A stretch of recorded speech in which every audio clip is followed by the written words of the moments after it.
My name is Joe Biden. I'm Barack Obama's vice president. Good morning, everybody. News. Fun news. This is good stuff right here. All right.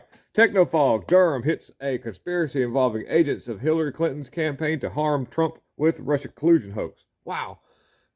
Durham just won't go away. A little bit about the article right quick, and we'll rock and roll through some stuff here. I got a couple of little videos to share too that are kind of funny, or well, it's not funny. It's a bad thing, but we're going to make light of the situation and do the best we can what we got to have to work with. And don't worry, things are turning around. New filing by Special Prosecutor John Durham hints at conspiracy involving agents of Hillary Clinton's campaign in order to harm Trump's campaign and presidency with the Russia collusion hoax.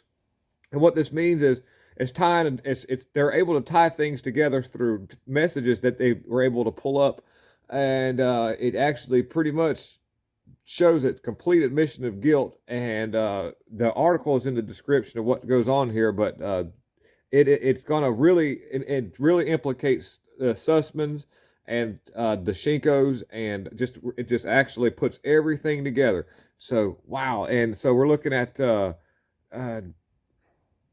what's his name here?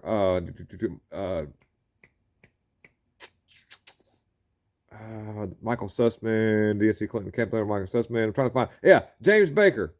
Yeah. There you go. Counsel James Baker, where Baker was provided with data and the white paper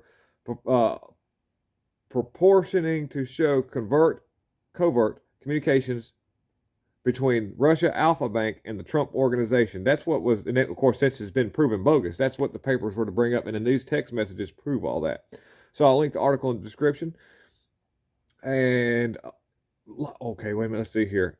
And by the way, the sham January 6th committee, they grilled Ivanka Trump for I think 8 hours and couldn't get anything out. You know, they're trying like everything they get out to try to keep Trump from running in 2024.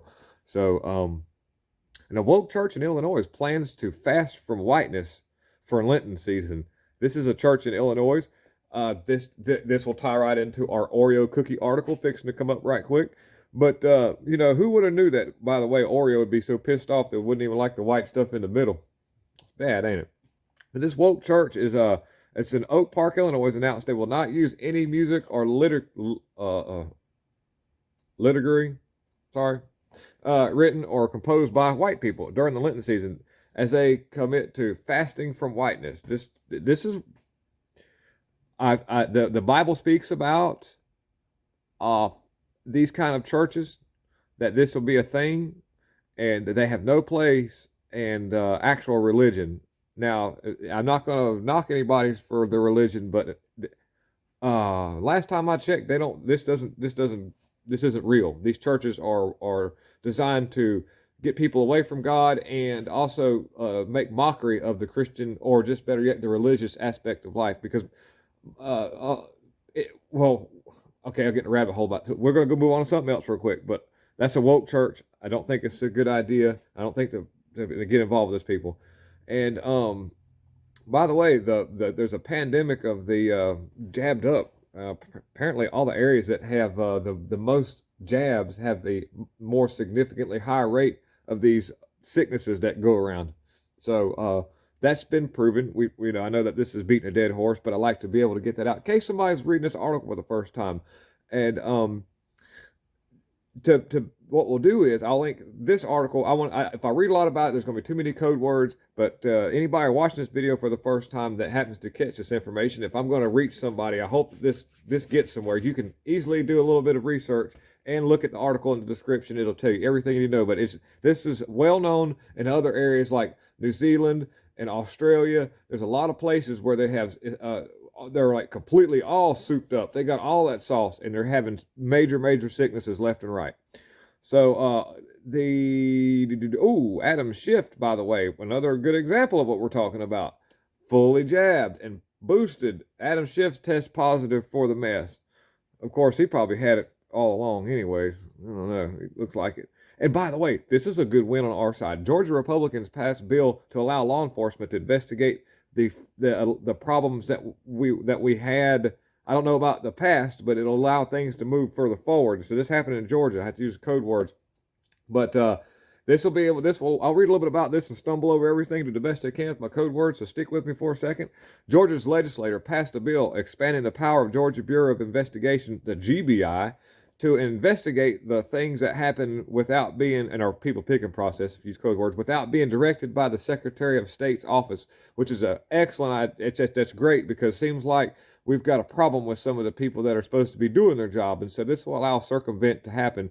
And I'm fully supportive of that, because I don't want that F word to happen on either end of the aspect of the political world. I want this to be fair on both ends. I have no intentions on any kind of one-way sway.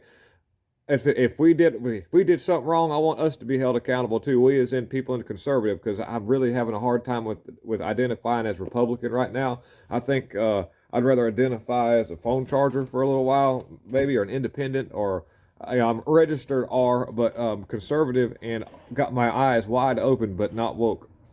The Georgia 2020 people picking process was littered with that F word, and also the paper stuff. And after several days of counting by liberal activists and hired hands, Joe Biden pulled off a stunning upset in a state where he had absolutely zero support.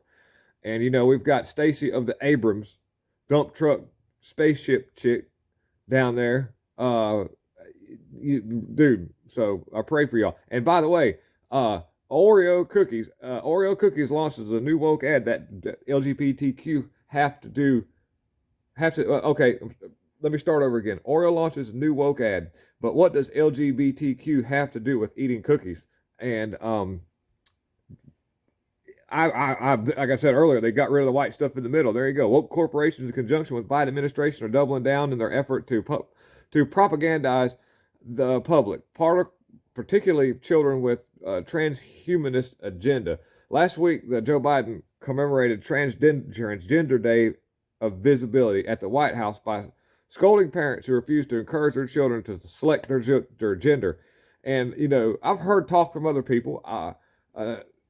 It's not a really good idea. We don't even allow the 15-year-old to decide where we're going to eat. No, I'm sorry. We're going to go here. We're going here.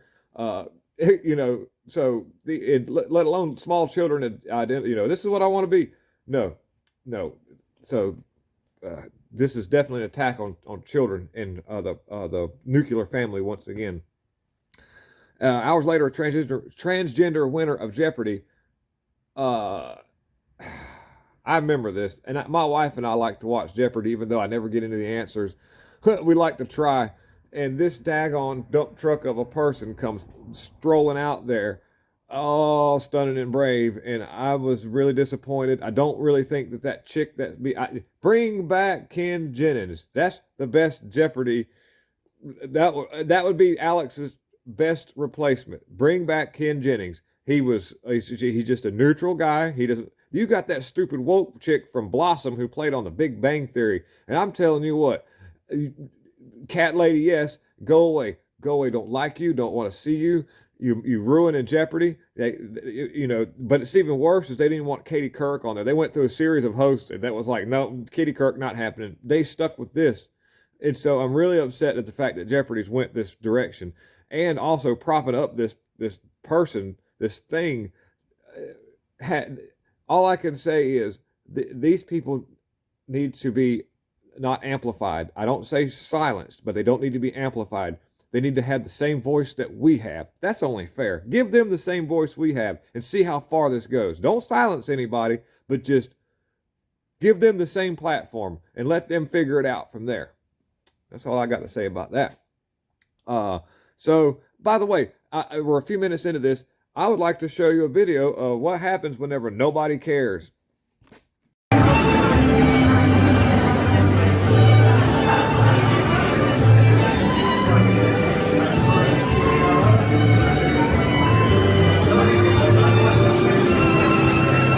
Speaking of that's what happens whenever you're a joke. You're just a tool for the left, and they just use it. That's him. Nobody wanting to talk to him.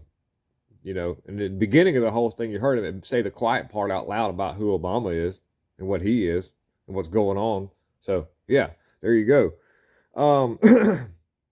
Yeah, so Representative Matt Gaetz goes off on Biden's woke Secretary of Defense and fire exchange. The Biden administration is trying to destroy our military by force feeding it wokeism. Once again, this, I guess I've kind of got on a wokeism rant today, but definitely a toxic thing that has no positive outcome because of the fact that it's based on anger and misinformation. You're not going to get anywhere like that. You don't politicize the military as far as, and I really like to thank Bill Clinton for the don't ask, don't tell policy. Wow, what a wonderful move. That was a really good indication as to what direction we were going. I've seen that happen years and years ago. And, there's a reason for why you have a certain statue of a person in the military. You don't hire by diversity because of the fact this is the military. These people, you put all that mess aside and you put the best where they need to be. You take the ones that aren't the best and you put them where they need to be. That's simple as that. Matter of fact, a society based on that, with compassion to a certain extent, is actually quite a bit prosperous. That's called a capitalist society. I'm not saying you just leave people behind, but once you get to a point where you can help somebody, throw a little help out there, but get yourself up first. And that really is what actually is the backbone of America. And so, yeah. So here we go. Going into Wednesday. I'd look and see what day it is because everything is running together. Or a little bit rested up. Yesterday, I was super, super tired. I was beat down, worked all weekend, worked late.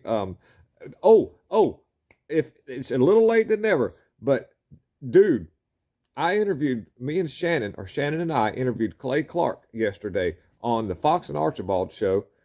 I'm not, don't get me wrong. I've got to get the link for it. I'll put the link for it in the comments in the description, and it'll take you to, it's going to have to go on Rumble. It'll be a Rumble because Clay Clark is all truth. And I'm fully support that, but YouTube's not going to have any of that conversation. But what a great honor it was to be able to get involved with Clay Clark. He has a wonderful organization. Reawaken America is the name of his organization. He's a super nice guy. Going to be in Myrtle Beach. That's their next stop is in Myrtle Beach, and they allow you to, there's a certain price for the tickets, but he understands, what the situation is right now. So if you can pay what you can, but he really talks and gets into some deep subjects, and so, oh, what an honor! That's all I could say. I'm not worthy, but Shannon and I got to do that. And Shannon's a super cool guy. This is a great opportunity for me to be able to get the word out. And man, just to be involved with such wonderful people like Shannon and Clay Clark, all the other people behind the scenes, Matt and Dave and Michael Gavlak from, just, oh my goodness. So I got to give a special love to all those folks and want to thank everybody for hanging out for this long video this morning. But that's a lot of news today. More stuff to come out. And just have a wonderful rest of the week. And don't worry, you know why? Because God is in control. Lots of love. Thank your families, and may God bless you all, and may God protect our troops. Thank you, thank you, thank you. What do we do now?